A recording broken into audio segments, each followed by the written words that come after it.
Enquanto as nações pobres sofrem com o aquecimento global, o efeito é menos dramático nas nações mais ricas, e algumas até se beneficiam das temperaturas altas.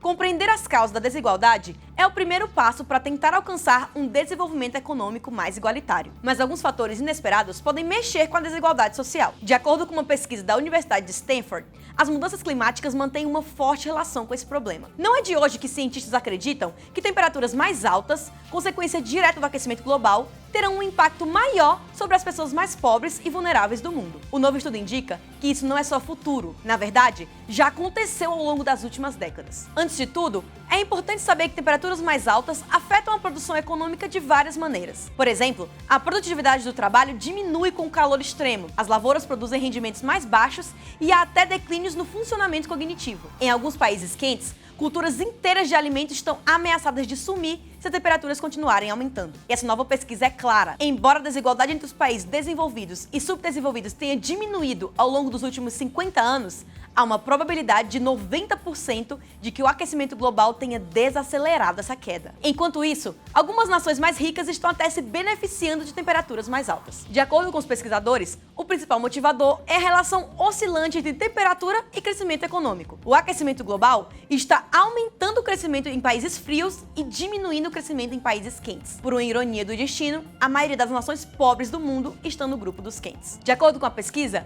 muitos países pobres foram especialmente prejudicados pelo aquecimento resultante do consumo de energia dos países ricos. Números trazidos pelo estudo apontam que o PIB per capita de Bangladesh foi 12% menor em 2010 devido ao aquecimento global. E esse efeito pode ser ainda mais dramático em outros lugares, particularmente em países da África subsaariana, incluindo Sudão, Burkina Faso e Níger. Nessas nações, as mudanças climáticas levaram a uma queda de 20% do PIB per capita, se comparado a um mundo sem os efeitos do aquecimento global. Para chegar a esses resultados, os pesquisadores fizeram simulações de modelos climáticos. Normalmente, essas simulações são usadas para prever as condições futuras, mas dessa vez foi o contrário. Aproveitando dados empíricos de pesquisas já publicadas, eles estimaram como seria a economia global de hoje se o mundo não estivesse esquentando ao longo das últimas 5 décadas. É importante destacar que órgãos responsáveis por políticas climáticas já tentaram resolver essa disparidade entre as nações. As primeiras soluções incluíam diferentes expectativas de redução de emissões com base no nível de desenvolvimento de cada país. Ou seja,